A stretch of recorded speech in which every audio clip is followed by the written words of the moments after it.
Baik, sekarang kita akan buka kebenaran firman Tuhan.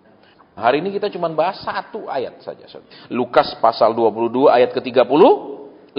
Demikian bunyi firman Tuhan. Lalu ia berkata kepada mereka, ketika aku mengutus kamu dengan tiada membawa pundi-pundi, bekal dan kasut, adakah engkau kekurangan apa-apa?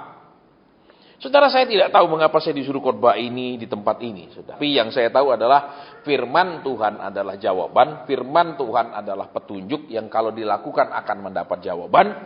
Bisa itu menjadi jawaban seketika, bisa itu petunjuk menuju jawaban. Ya, bisa juga, saudara, itu merupakan suatu pembimbingan untuk kita berjalan di satu arah yang benar supaya tidak terjadi hal-hal yang lebih buruk. Nah, sekarang kita mau lihat kembali di sini.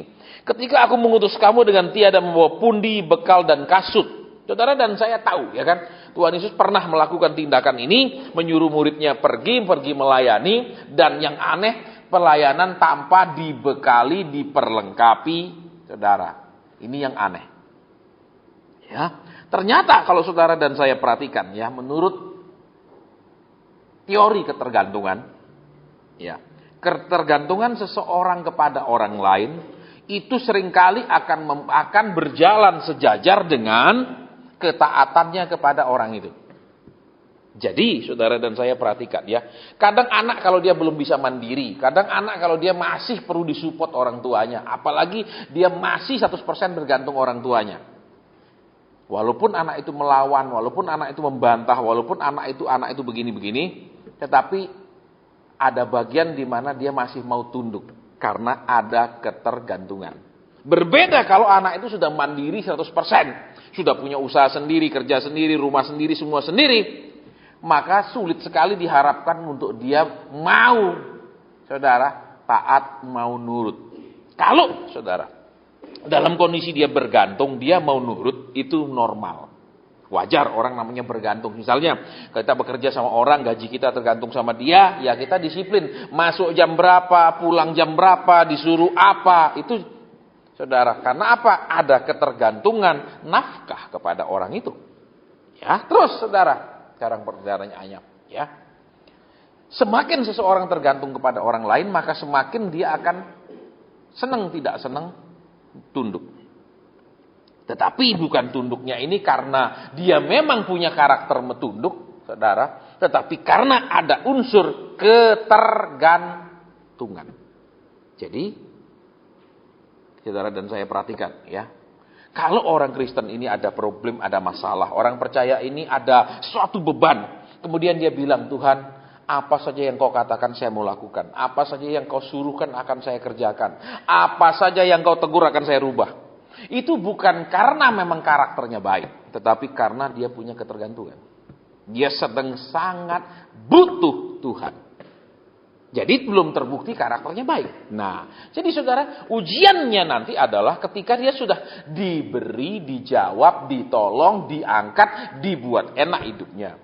Adakah kemudian dia masih mau taat? Adakah kemudian dia masih mau nurut? Itu menunjukkan karakter aslinya. Saudara. Jadi, supaya saudara dan saya punya karakter yang baik, seringkali Tuhan membawa kita dalam ketergantungan kepada Tuhan, alias hanya Tuhan yang bisa tolong. Hanya Tuhan yang bisa menyelamatkan kita. Hanya Tuhan yang bisa melepaskan kita dari problem yang kita hadapi.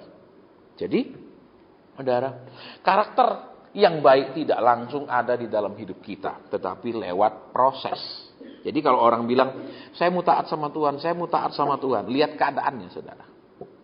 Biasanya orang taat itu bukan karena memang taat, tapi karena terpaksa taat supaya Tuhan menjawab dia. Supaya Tuhan menolong dia. Supaya Tuhan memperhatikan dia.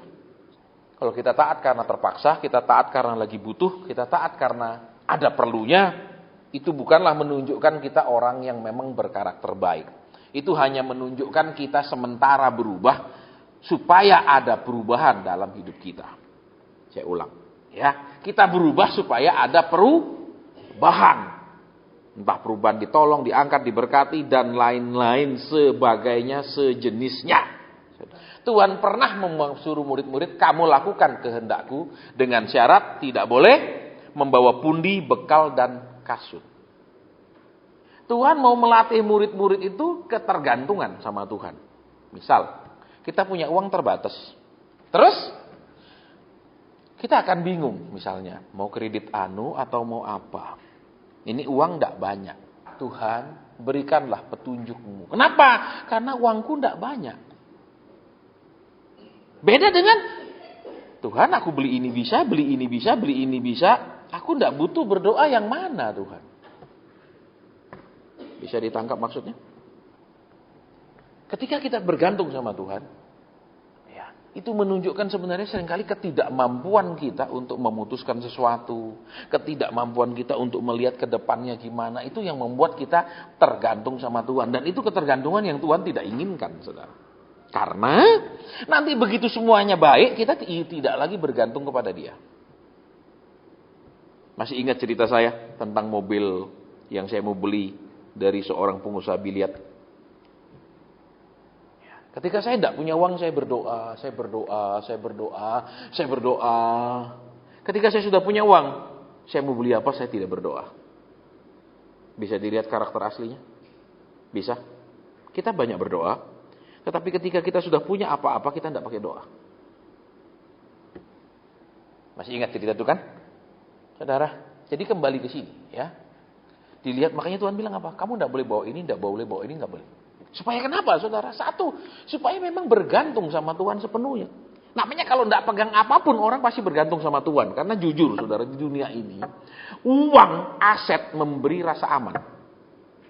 Secara psikologis, aset, uang, tabungan, itu memberi rasa aman. Bedanya kenapa? Kalau kita sama sekali nggak punya tabungan. Rasa amannya akan berbeda dengan kalau kita punya tabungan. Kalau ada apa-apa, masih ada, saya bisa ambil.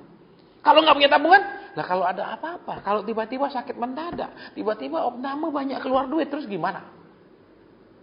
Rasa aman diciptakan oleh uang, saudara. Tuhan mengutus mereka, Tuhan mau apa? Orang-orang yang melayani Dia itu memang orang-orang yang bergantung sama Dia. Itu jujur. Terus yang kedua, Tuhan utus mereka, pokoknya kamu kerjakan. Dan tidak boleh bawa segala macam perbekalan. Maksudnya yang kedua apa? Benar-benar percaya kepada pemeliharaan Dia. Saudara pasti pernah dengar cerita saya kan, waktu saya mau dipakai Tuhan, saya kan kasih syarat sama Tuhan. Tuhan, saya mau pergi melayani, tapi kasihlah saya dulu punya tabungan sekian. Dan jumlahnya saya sebut, saudara. Saya kasih tabungan sekian dulu, supaya kenapa? Supaya saya tidak mikir lagi besok makan apa. Supaya saya nggak mikir makan pakai apa. Supaya saya bisa full pelayanan. Dan saya tidak pernah dijawab oleh Tuhan, iya. Tidak pernah dijawab, oke. Kalau yang lain Tuhan jawab. Ketika saya katakan sama Tuhan, Tuhan kalau aku doakan orang, aku cerita tentang Engkau sembuhkan, Engkau sembuhkan. Dan Tuhan sembuhkan. Tapi tentang minta bekal sebelumnya, Tuhan tidak pernah jawab saya. Ya, jadi kita akan bahas ini agak berat memang hari ini, saudara. Ya, khotbah-khotbah memang khotbah pengajaran itu memaksa orang untuk belajar. Tapi khotbah berkat mengajar orang untuk langsung menghayal. Menghayal itu tidak perlu belajar, semua orang bisa menghayal, betul?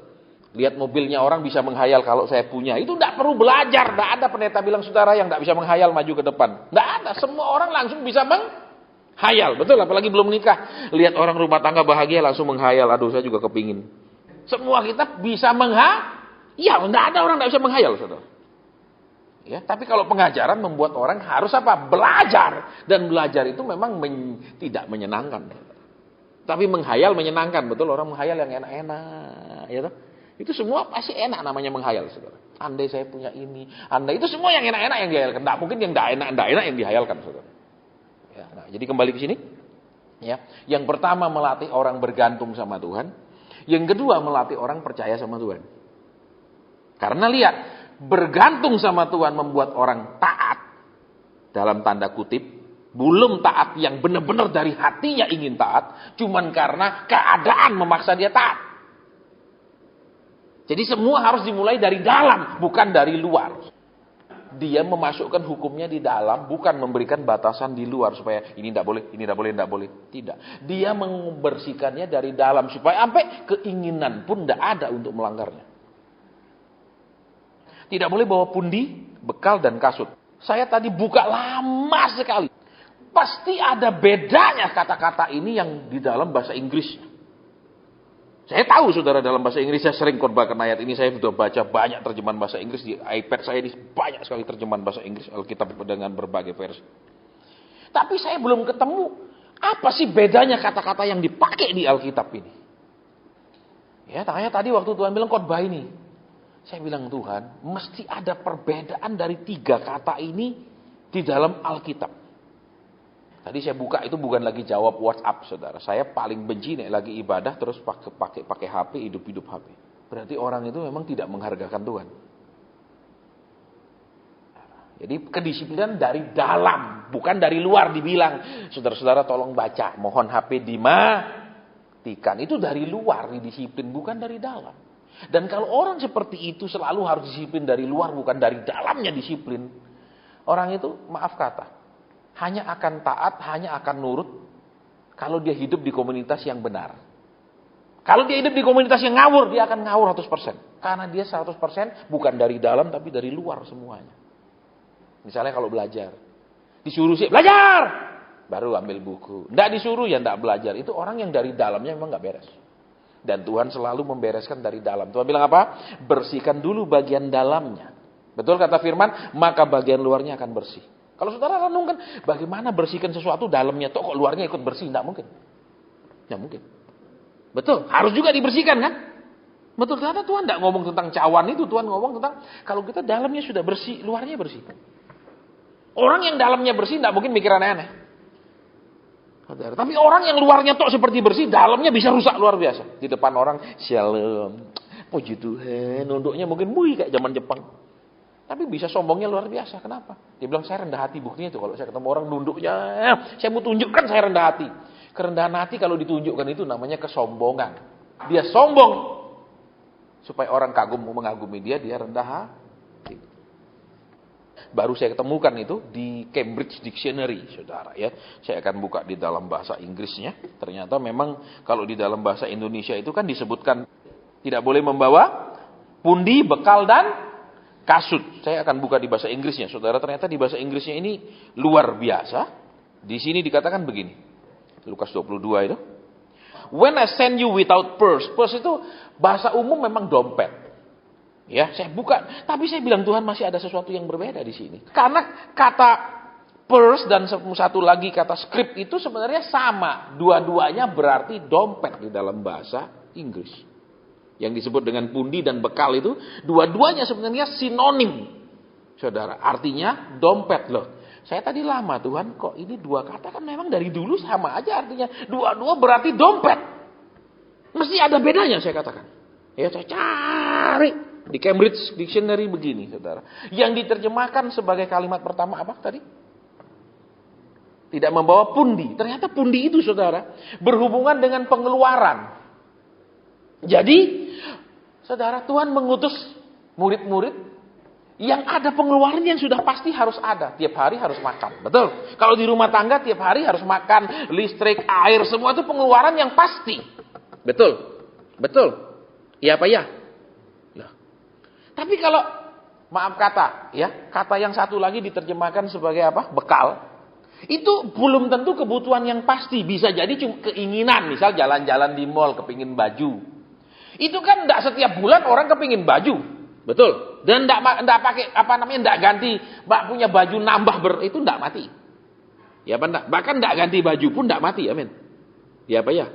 Nah, tetapi saudara, kata yang pertama diterjemahkan sebagai pundi itu ternyata hubungannya dengan ketersediaannya dana untuk pengeluaran yang tidak bisa dihindari, pengeluaran yang memang harus dikeluarkan. Tiap hari kita harus makan, harus keluar uang. Betul, kecuali malaikat kirimkan kita makanan seperti Nabi Elia. Dia tahu bahwa manusia ini ada pengeluaran seketika, ada pengeluaran tiap hari yang harus keluar. Tidak bisa dihindari, tidak bisa ditunda, tidak bisa ditahan-tahan. Saudara bayar listrik tahan ya digunting. Tidak mau bayar berbulan-bulan digunting, tidak bisa. Saudara, terus makan ditahan 2 minggu, nah, terus bagaimana bentuk tubuhnya? Ya, Tuhan katakan kamu tidak boleh bawa dana tunai untuk kebutuhan, untuk pengeluaran yang harus dikeluarkan. Maksudnya apa? Tuhan bilang, aku tahu kebutuhanmu itu ada macam-macam. Satu, kebutuhanmu yang tiap saat engkau butuhkan dan tidak bisa ditunda. Makan, minum, dan lain-lain itu harus keluar. Contoh, sekolahkan anak tiap bulan harus bayar. Nek telat bayar, tidak bisa ikut semester, bisa dikeluarkan, dan lain-lain. Itu tidak bisa. Jadi apa? Ketika Tuhan bicara, dia tahu tentang tiga macam kebutuhan manusia. Yang pertama, kebutuhan yang saat ini dan pada saat dibutuhkan memang harus ada. Itu yang pertama. Jadi misalnya uang gedung, tidak bisa. Nanti 3 tahun lagi baru saya bayar uang gedungnya mau tamat. Tidak bisa, tidak diterima bisa. Gitu. Jadi lihat, Tuhan tahu kita ini semua ada kebutuhan kita memang yang pada saat dibutuhkan tidak bisa ditunda. Ini yang pertama. Ini yang disebut dengan kalau di terjemahan di Cambridge itu katakan the spending. Jadi pengeluarannya memang harus keluar. Senang nggak senang harus keluar dan harus ada untuk dikeluarkan. Ada kebutuhan kita yang memang tidak bisa ditunda besok, lusa, kapan-kapan. Itu harus ada pada saat kita butuh. Dan ternyata Tuhan tahu jenis kebutuhan seperti itu. Sekarang kalau kita naik motor, motornya habis bensinnya. Bisa tunda beli bensin 2 hari lagi, 3 hari lagi. Bisa motor itu, nggak bisa dipakai. Betul? Betul? Ya apa? Berarti apa? Ketika dia mau dipakai, dia butuh bensin yang harus ada uangnya untuk membelinya saat itu, nggak bisa tunda. Ini yang luar biasa. Yang kedua, saudara, yang diterimakan dengan skrip, yaitu satu kantong uang yang biasanya ditaruh di di pinggang ya. Itu untuk persediaan kalau perjalanan jauh. Sedangkan purse itu pengeluaran yang memang harus ada dan harus dikeluarkan pada saat dibutuhkan. Tetapi yang kedua, kalau yang kata skrip ini dalam bahasa Inggris adalah pengeluaran yang untuk persediaan perjalanan jauh. Jadi saudara dan saya perhatikan. Tuhan itu mau ngurusi kebutuhan kita yang saat kita butuh. Yang kedua, dia juga memperhatikan kebutuhan kita jangka panjang. Kalau kebutuhan yang pertama. Oke lah, sekarang kita punya kerjaan.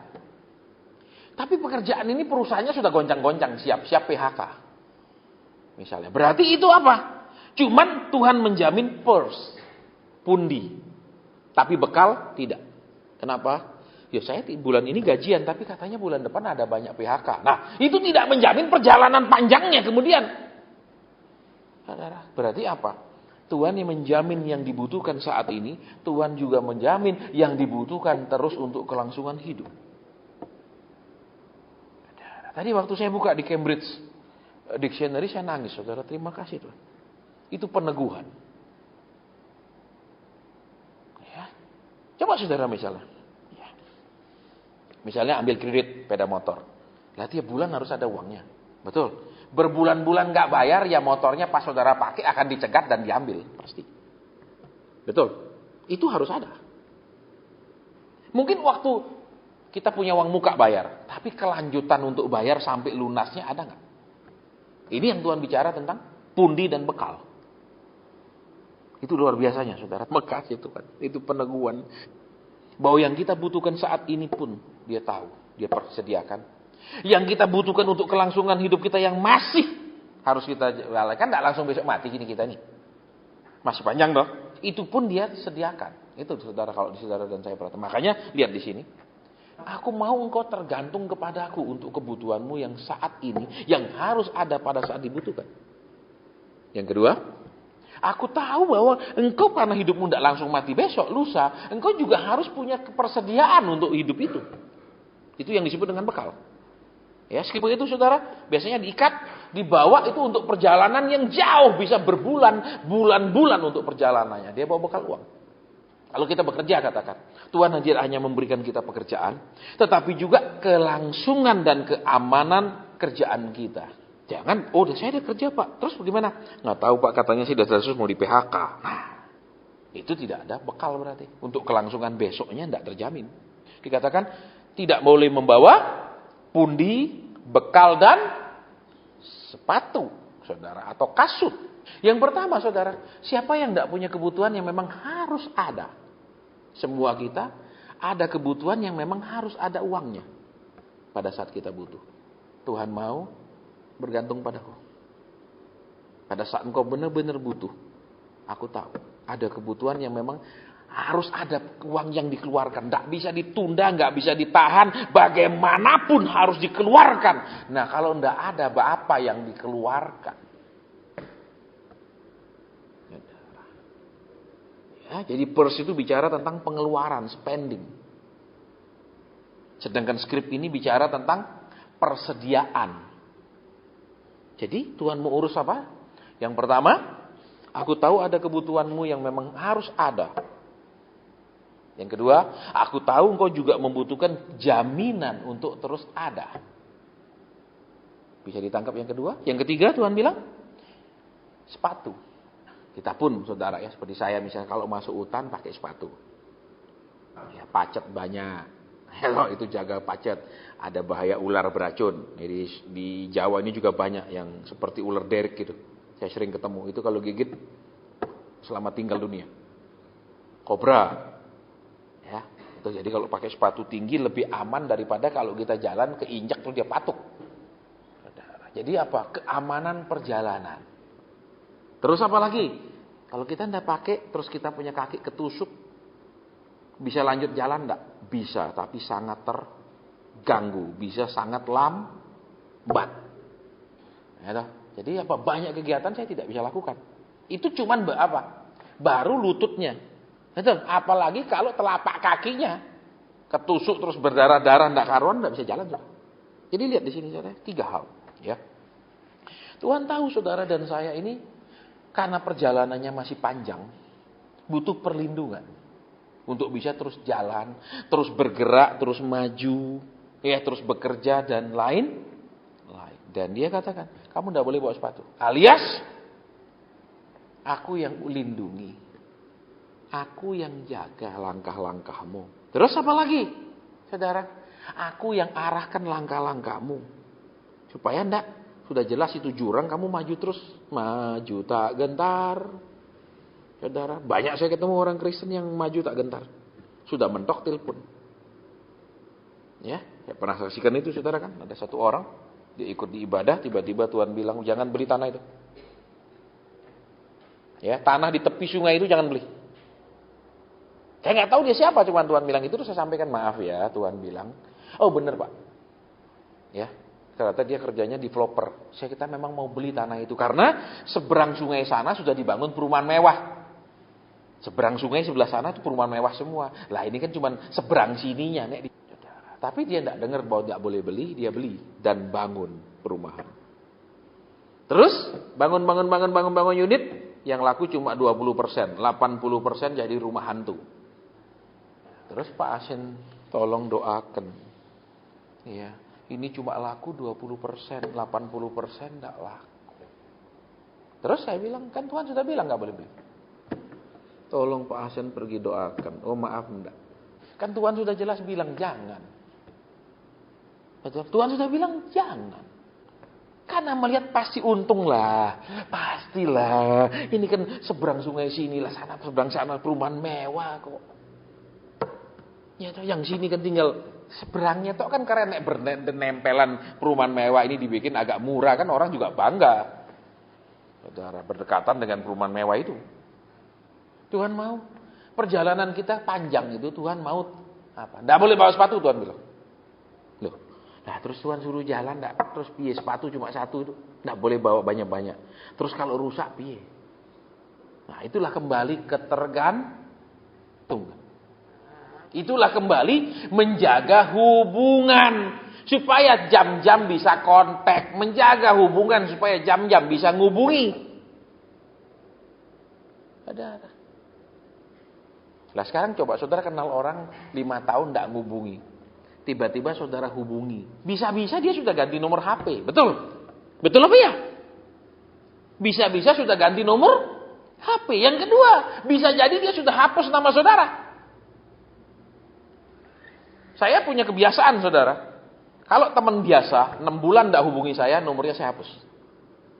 Kalau teman karib 1 tahun, 1 tahun tidak hubungi saya, nomornya selesai, finish. Makanya begitu mereka hubungi saya, nomornya saya tidak kenal, karena saya tidak mungkin menghafal nomor HP. Kenapa? Tidak menjaga gabungan. Dari sini Tuhan katakan apa? Aku yang melindungi perjalananmu. Pada saat kau butuh sepatu baru, percayalah itu aku sediakan. Karena aku yang suruh kamu jalan. Lah supaya kamu sampai di tujuan yang aku suruh, supaya kau bisa kerjakan yang aku mau, maka kalau kamu punya sepatu rusak, pasti aku kirim. Kan begitu? Betul? Betul? Loh, ya apa ya? Contoh, kita disuruh sekolah sama orang tua. Amin. Terus kalau gurunya bilang misalnya, Pak, anak-anak semua diwajibkan beli buku. Kira-kira orang tua bilang tidak usah beli, berhenti aja sekolah? Atau akan dituruti? Saya ulang. Kalau orang tua kita suruh kita sekolah, kalau ada kebutuhan-kebutuhan untuk sekolah itu, dikasih apa enggak? Dikasih, karena dia yang menyuruhnya. Jadi saudara, di sini juga kita belajar, kalau tuh kita hidup dalam ketaatan sama Tuhan, itu penyediaan itu pasti. Saya ulang. Penyediaan itu pasti. Pernah dengar kan? Kisah satu orang yang papanya produksi meja biliar, kemudian permainan biliar pernah berapa waktu lalu diperketat. Sehingga meja biliarnya tidak laku, usahanya kokot. Pada saat usahanya kokot, anaknya tamat SMA. Pernah dengar itu, saya cuma ulang lah, itu sudah berkali-kali saya sampaikan ya. Terus anaknya ingin kuliah jurusan arsitek. Saudara tahu arsitek itu beda dengan jurusan ekonomi dan lain-lain, karena itu pasti lebih mahal biayanya. Papanya pikiran manusiawi, sudah nih kamu kerja. Papa sudah nggak ada usaha, papa sudah tidak ada usaha. Kita doa, Tuhan bilang dia akan tamat arsitek dengan bapak yang pengangguran dan bukan orang kaya. Mereka tinggal di kawasan yang biasa. Dan tamatlah anak itu jadi arsitek. Dari mana biayanya? Kalau Tuhan yang suruh, ketika dibutuhkan, Tuhan kirim. Kok tahu Pak Asep? Saya tahu karena saya pernah dipakai untuk menolong. Saya pernah dipakai untuk mengantar ketika dia butuh. Waktu saya doa, tiba-tiba Tuhan bilang, antar sekian ke dia. Baik Tuhan, saya ambil, saya berangkat. Saya bilang, Tuhan suruh saya kasih ini. Pada saat itu dia butuh kalkulator untuk ngitung itu loh. Kan kalkulator arsitek itu khusus. Waktu itu harganya sekian juta. Dia ada. Sampai tamat dia tidak pernah DO, tidak pernah nunda kuliah karena nggak punya uang. Karena Tuhan yang suruh. Dan tamat dia jadi sarjana dan sekarang sudah menikah. Jadi lihat di sini saudara. Kita belajar prinsip-prinsip yang penting dalam hidup kita. Yang pertama, ada kebutuhan yang harus ada, tidak bisa ditunda. Ada kebutuhan, ada pengeluaran yang nggak bisa saudara tahan, harus ada untuk dikeluarkan, harus ada untuk membayar. Dan Tuhan katakan apa? Waktu aku larang kamu untuk punya seperti itu, supaya ada semua tiap pokoknya ada apapun saya ada. Tuhan mau ketergantungan. Dengan kita bergantung kita taat. Dengan kita bergantung kita menjaga hubungan. Betul? Loh, kalau saudara kerja sama bos mau masuk kantor saudara pura-pura lihat lain gitu, kira-kira dipecat enggak kalau sudah seringan begitu? Atau dipindah ke bagian yang membuat saudara ingin mengundurkan diri? Itu pasti kan? Betul? Jadi kembali ke sini. Ya. Tuhan tahu kita punya kebutuhan, jenis-jenis kebutuhan. Satu kebutuhan yang saat ini, ada kebutuhan jangka panjang.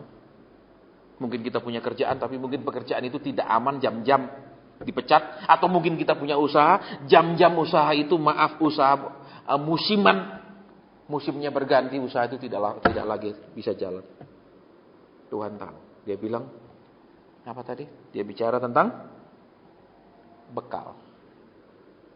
Jadi, bicara tentang apa? Keamanan pekerjaan, keamanan di usaha. Itu dia bicara tentang itu. Saya makanya tadi buka kamus lagi, saya tahu skrip dan ini saya ngerti saudara.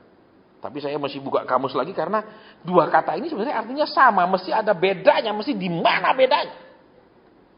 Ya tadi saya buka lama di Cambridge Dictionary baru ketemu. Ya ternyata ini bicara tentang pengeluaran, yang satu bicara tentang Bekal. Bakal itu berarti untuk nanti, tidak saat ini.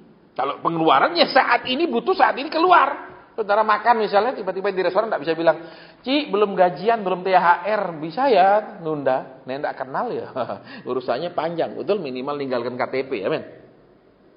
Ada, jadi kembali. Tuhan tahu jenis-jenis kebutuhan kita. Dan Tuhan menjamin 3 jenis kebutuhan itu. Kebutuhan saat ini, kebutuhan untuk kelangsungan hidup kita, dan yang ketiga, kebutuhan yang nanti akan kita butuhkan. Jadi, ya kita tidak kemudian hanya butuhkan ketika mati, butuh peti, butuh tempat pemakaman, itu tidak loh saudara. Ya, sebelum mati itu lebih banyak kebutuhannya saudara. Betul? Loh.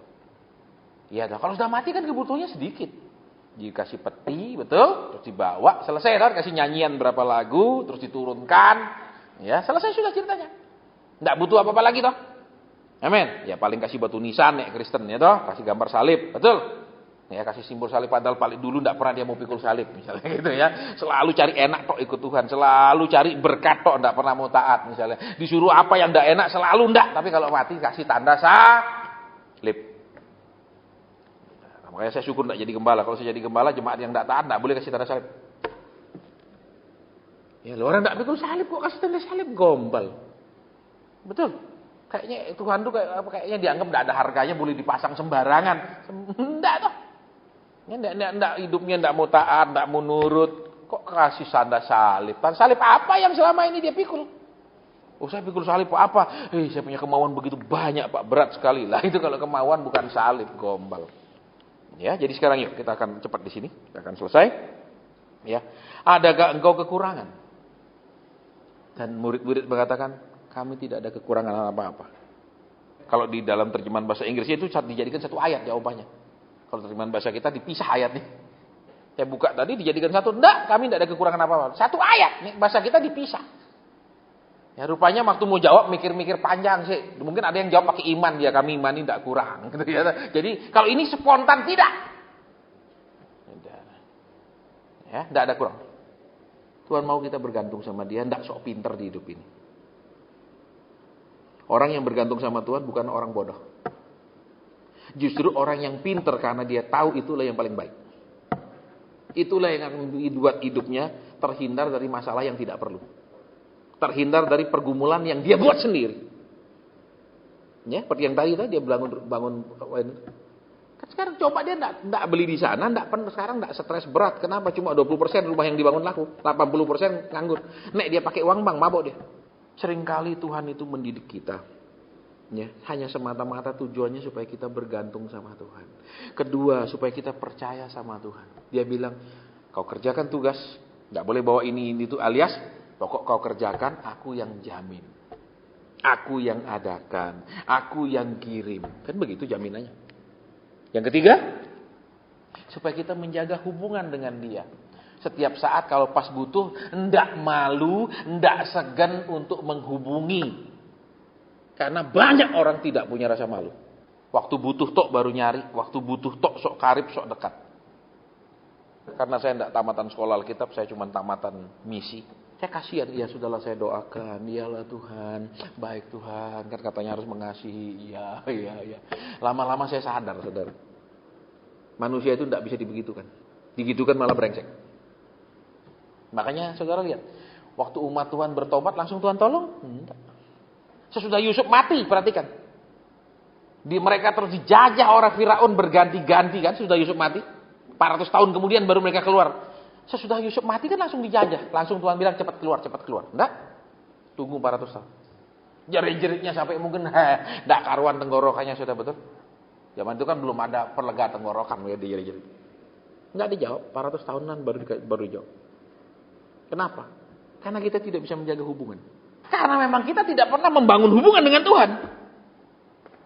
Bagaimana bisa dijaga kalau tidak pernah ada hubungan? Apa yang dijaga? Betul. Kita hanya diajar, saudara datang ibadah, Tuhan tolong. Saudara datang ibadah, kayak Tuhan itu enggak ada kerjaan, kayak Tuhan itu pengangguran, kayak Tuhan itu enggak laku. Datang enggak, pokoknya datang tok pasti diberkati. Enggak ya. Saudara pun misalnya ada undangan, ada door prize-nya. Pasti semua orang dapat door prize? Pasti? Loh, enggak dong. Betul, walaupun datang undangan bawa nomornya. Nek pas diundi enggak dapat ya enggak toh. Iya apa ya? Saudara. Ya di situ saya belajar, saudara. Makanya saya bilang enggak urus. Kalau dulu kasihan.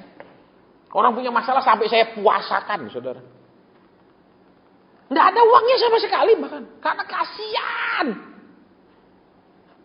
Saudara, orang kaya. Saudara, habis pelayanan cuma dikasih apa? Itu loh, alat pijat yang cuma kayak jari itu. Yang dari kayu itu loh. Tahu saudara? Itu toh saya dikasih 2 biji. Itu Pak, zaman itu paling 2.500 paling mahal 1 biji. Enggak apa-apa saya doakan Tuhan, kasihani dia Tuhan. Saya puasa Tuhan, kasihani. Ternyata kamu belum ngerti, nak. Maksudku mengasihi orang itu Tuhan bilang apa? Pakai hikmat, cuma mengasihi. Nah dulu saya enggak, kasihan dia Tuhan, kasihan dia punya masalah Tuhan, tolong dia Tuhan, dia udah gak kuat. Saya mau lebih dari Tuhan kasihnya, Tuhan aja belum tolong dia kok saya teriak-teriak tolong dia, amin. Gobloknya saya. Lama-lama saya belajar manusia itu memang kalau diperlakukan dengan mudah, gampang, dia akan menggampangkan. Dia minta apa tanpa benar-benar berusaha dikasih, dia akan menggampangkan semua. Tidak akan menghargakan justru. Kenapa? Ya saya datang langsung dijawab. Akhirnya apa menghargakannya? Enggak. Sungguh-sungguh nyarinya tidak. Makanya yuk, kita sudah belajar poin-poin ini. Ya. Taat sama Tuhan. Percaya sama Tuhan.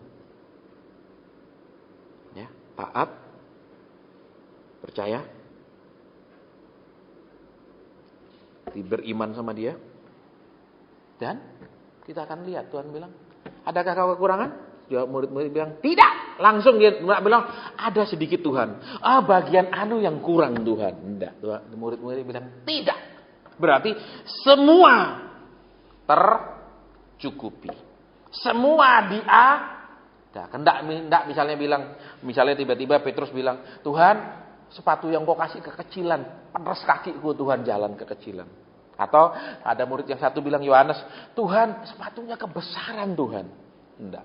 Dijawab tidak, berarti semuanya sepatu dikasih ngepas, uang dikasih cukup. Gitu? Enggak ada Petrus bilang, Tuhan aku ada ngutang di kota anu. Enggak ada. Betul? Dikatakan semuanya tidak. Adakah kau kekurangan untuk kebutuhanmu saat ini yang harus ada? Tidak. Untuk kebutuhanmu yang akan datang? Tidak. Terus untuk kebutuhanmu yang mungkin akan kau butuhkan di waktu yang kemudian? Tidak. Saudara lihat di sini. Tapi kuncinya jelas tadi. Tuhan bilang apa? Tidak boleh bawa apa-apa. Loh, serius toh Tuhan. Waktu saya melayani saya tidak punya apa-apa, saudara. Itu orang gila. Makanya saya bilang, Tuhan aku minta uang dulu sekian. Supaya kalau saya pergi melayani saya tidak mikir makan apa. Supaya saya 100% pelayanan. Tuhan bilang tidak. Saya mulai melayani. Tahun 2006 baru saya dikasih uang. Puluhan tahun kemudian. Tuhan kan tidak bisa langgar firman-Nya sendiri. Lah saya tidak ngerti ayat ini. Saya sudah baca berapa puluh kali Alkitab ini bolak-balik. Dengar khotbah juga sudah kaliwan banyak saya. Dari sekolah minggu saya dengar khotbah. Tapi kan tidak benar-benar ngerti maksudnya. 1, bergantung sama aku. 2, taat sama aku. 3, percaya sama aku. Itu kata Tuhan. Terus apa? 4, jaga hubungan. Nah, hubungannya ini kan apa tadi? Dia kan disuruh pergi nih melayani, betul? Dia pergi dia bukan pergi ngelencer jalan-jalan. Jadi apa yang keempat? Melakukan yang disuruhkan. Intinya di sini kekristenan. Ketika ada masanya tiba mereka membutuhkan, mereka kan sudah punya yang saat ini bisa makan. Tapi untuk kelangsungan gimana? Ada nggak? Kemudian pas ada kebutuhan lagi di masa itu ada nggak? Saudara perhatikan, yang saat ini disediakan, yang belum butuh disediakan, yang akan butuh pun disediakan. Itu janji Tuhan. Tapi dengan syarat. Sudah tahu tadi toh, saya tidak ulang-ulang syaratnya. Menjaga hubungan dengan Tuhan, dengan arti dia hamba tetap menjadi hamba. Hubungannya tetap jangan dirubah. Jangan bilang sudah kukerjakan, sudah sekarang aku berhenti kerjakan. Terus sekarang aku mau kerjakan mauku sendiri. Sekarang Sorry, kalau dulu aku mau kerjakan, sekarang aku sudah menjadi orang yang berbeda. Rasanya tidak kelasku mengerjakannya lagi Tuhan. Menjaga hubungan berarti tetap ada di posisi yang sama dengan yang sebelumnya. Itu namanya menjaga Loh sekarang lihat. Nek sudah suami istri, terus tidak jaga hubungan, berantem, terus cerai. Itu kan bubar hubungannya. Mungkin bekas suami istri. Berarti apa? Namanya menjaga hubungannya tetap menjadi suami istri. Kan begitu. Saudara dan saya sama Tuhan, anak ya tetap jadi anak. Alias, jangan sudah 50 tahun jadi Kristen Tuhan. Sekarang saatnya aku mengajari engkau Tuhan lain. Tetap mau diajar Tuhan. Sampai umur berapapun dia tetap anak. Terus hamba. Saat dia kerjakan apapun, prestasi apapun, dia tetap hamba. Itu namanya menjaga hubungan. Supaya tetap hubungannya sama. Makanya lihat di sini. Sering orang Kristen tuh, doanya. Saudara. Ketika Tuhan menciptakan Adam dan Hawa, adakah Adam dan Hawa berdoa?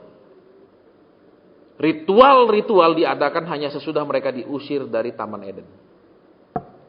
Jadi ketika Tuhan mengatakan Tuhan memulihkan segala sesuatu berarti apa? Hubungan kita sama Tuhan tidak hanya terbatas ritual. Datang, nyembah, nyanyi, muji, dengar firman. Itu ritual. Terus penambah Tuhannya pakai. Ya, 3 hari lalu ada khotbah di Israel. Mereka bikin KKR besar dihadiri 51 negara di Israel. Ya, siaran langsung dari Gunung Hermon. Pendetanya ngaku, satu pendeta yang jadi pembicara ngaku. Aku ditegur Tuhan. Berhenti kau naik mimbar selalu pakai baju pendetamu. Itu namanya legalisme. Karena aku pendeta, aku pakai entah perbuatanku tidak mencerminkan aku pendeta, kelakuanku tidak mencerminkan aku pendeta, imanku tidak mencerminkan aku pendeta, khotbahku tidak mencerminkan aku pendeta, yang penting aku pendeta. Tuhan bilang berhenti pakai baju-baju itu. Ada saudara khotbahnya. Ya, kalau saudara mau nak suka buka YouTube nanti saya kasih linknya. Ya, jangan yang tidak penting-penting loh. Ya, kuota internetmu itu tidak usah yang tidak penting. Ya, kayak seperti tadi kan ada yang apa? Pagi sekali begitu saya bangun ada yang forward ke saya. Pak Asen benar tidak kata hamba Tuhan ini? Katanya di atas Indonesia ada 2 cawan. Pagi begitu saya hidupin sudah masuk.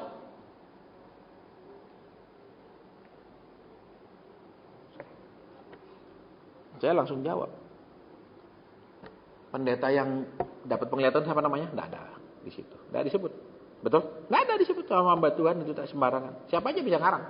Kedua saya bilang, yang memforward ke saya ini sudah doa belum? Sebelum forward sudah doa belum? Jangan cuma begitu terima, baca terus forward. Padahal disuruh marilah berdoa. Doakan. Terus yang baca nanti kirim lagi ke orang lain. Terus yang berdoa siapa? Tidak ada. Makanya banyak orang kalau udah saya tidak senang saya cut, saudara saya tidak. Udah usah WhatsApp-WhatsAppan saya nggak butuh. Karena orang sukanya kirim sana, kirim sini. Pagi begitu saya bangun, saudara. Tolong doakan. Dia cuma forward. Dia sudah doa belum? Belum.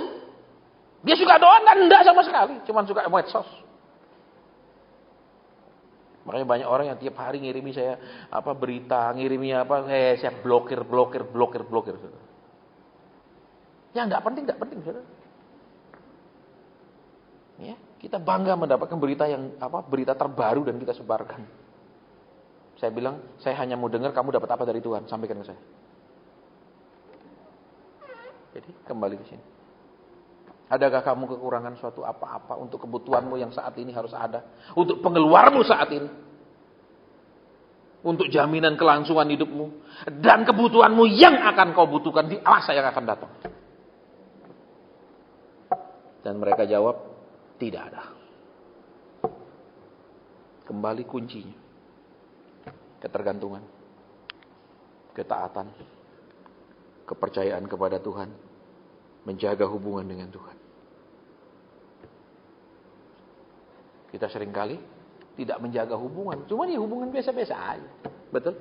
Tidak doa berminggu-minggu ya tidak masalah. Kenapa? Karena memang tidak ada hubungan yang karib. Kalau hubungan yang karib kan masih sering kontak-kontakan nih. Nggak ada hubungan yang karib. Jadi nggak hubungan 1 tahun ya nggak masalah. Nanti kapan setahun lagi tiba-tiba kita ingat baru nanyai, di mana sekarang, apa kabar? Saudara, saya sering terima gitu, di mana sekarang, apa kabar? Saya lihat di WhatsApp-nya, profil picture-nya saya lihat, aku nggak pernah kenal orang ini sama sekali. Nomor teleponnya pun sangat asing buat aku.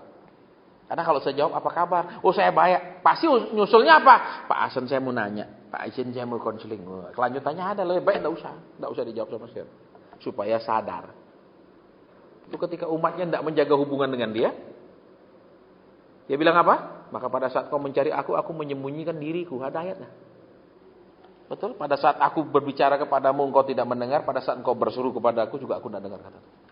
Ada ayatnya. Saudara, jadi apa? Yuk kita bangun hubungan dengan Tuhan. Jaga hubungan itu, anak tetap jadi anak. Jangan bilang Tuhan aku udah terlalu ngerti firman-Mu. Rasanya aku bisa kasih saran. Lebih baik gini loh Tuhan. Itu kan sudah bukan jadi anak lagi, betul? Itu sudah ngelunjak dia. Tuh, terus kalau hamba ya kerjanya nurut, namanya hamba. Jangan bilang aku sudah nurut sekian tahun, sekarang waktunya kau turuti aku. Loh, saya. Selama kita kerja sama orang itu, bos kita tidak mungkin kemudian kita kerja 10 tahun terus bos kita jadikan kuli, betul? Bos, aku udah ikut kamu 20 tahun, sekarang kita gantian ya, tukar nasib. Kamu sekarang yang aku atur, tidak mungkin. Seumur hidup tetap dia jadi bos, kecuali berhenti kerja, ya apa enggak? Jadi saudara, yuk dari kunci yang kita dapatkan malam ini, ayo kita praktek. Kebutuhan yang saat ini harus ada, pengeluaran yang saat ini harus ada, pundi-pundi, bekal. Pengeluaran untuk perjalanan kita yang masih panjang. Sepatu untuk kebutuhan kita nanti di satu saat di masa yang akan datang. Dan Tuhan katakan tidak akan kurang. Tapi kembali dulu, tidak akan kurang.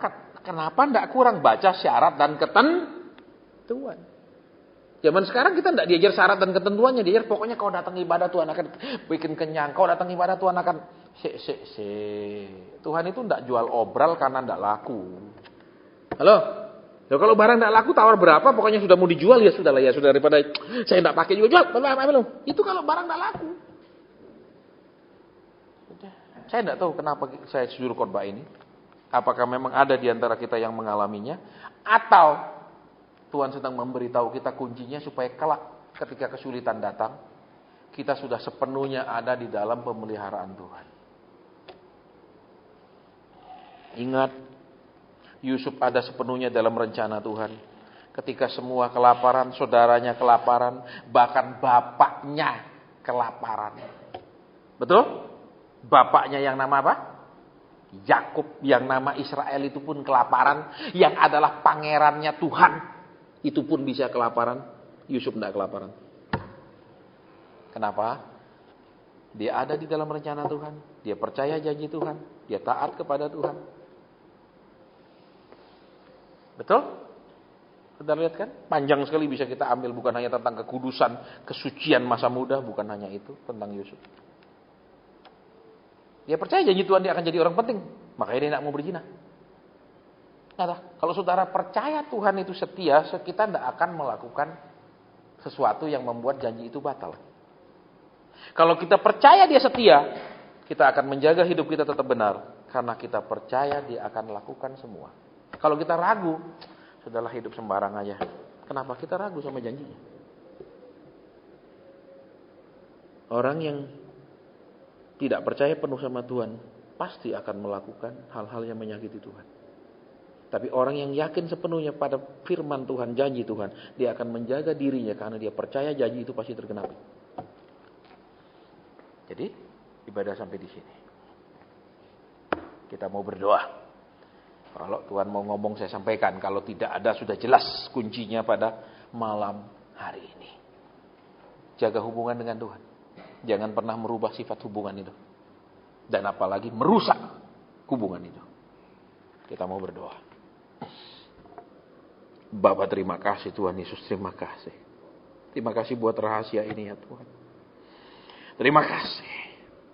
Hamba pun bersyukur sekali Tuhan. Suatu peneguhan yang kuat. Suatu jaminan yang kuat. Materaikan apa yang Engkau ajarkan malam ini kepadaku juga. Gores itu di hatiku juga Tuhan. supaya taat, supaya percaya, supaya bergantung kepada Tuhan, supaya tidak mengubah hubungan itu. Dengan itu kami berani menghadapi masa depan. Dengan itu kami tenang terhadap masa depan. Bapak, mungkin ada yang tidak Engkau sampaikan di tengah-tengah kami.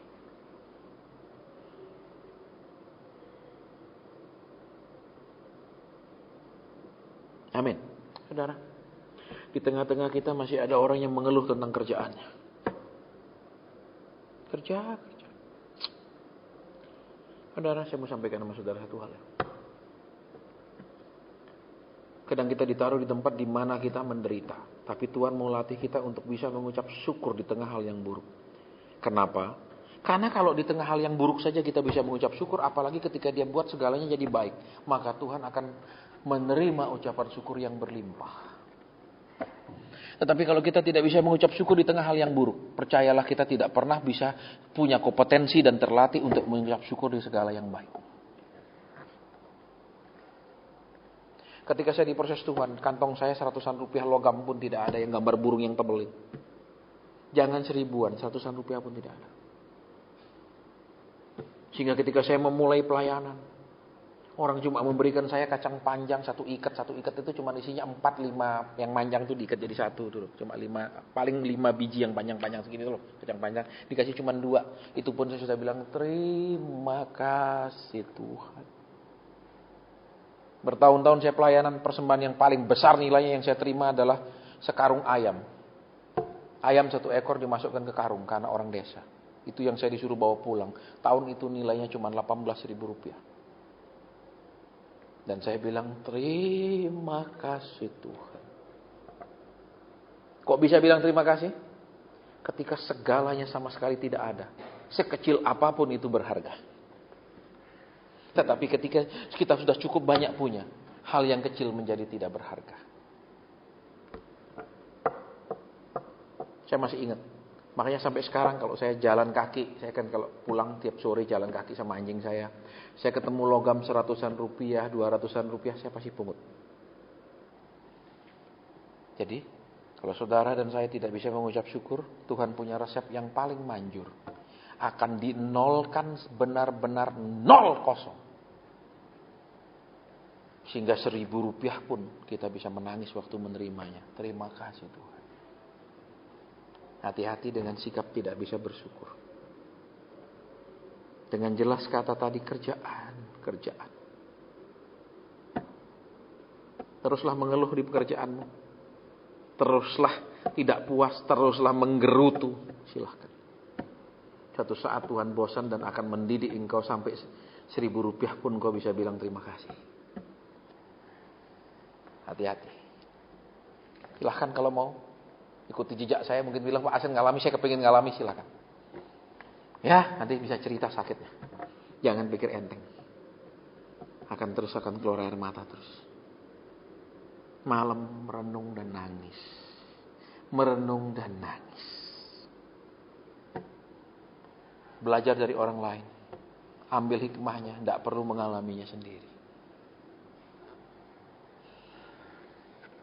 Ya, kerjaanku. Hati-hati. Itu peringatan buat saudara. Kalau sampai Tuhan ngomong, berarti Tuhan sudah mulai pegel.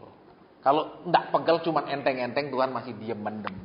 Tapi kalau saudara sampai ngomong, itu sudah blenger. Saya enggak tunjuk orang-orangnya. Hati-hati. Hati. Saya pun kadang ngajar orang, Tuhan dia tidak tertarik dengan pengajaran. Dia cuma tertarik saya doakan, nubuatkan. Dia cuma tertarik mau tanya masalahnya.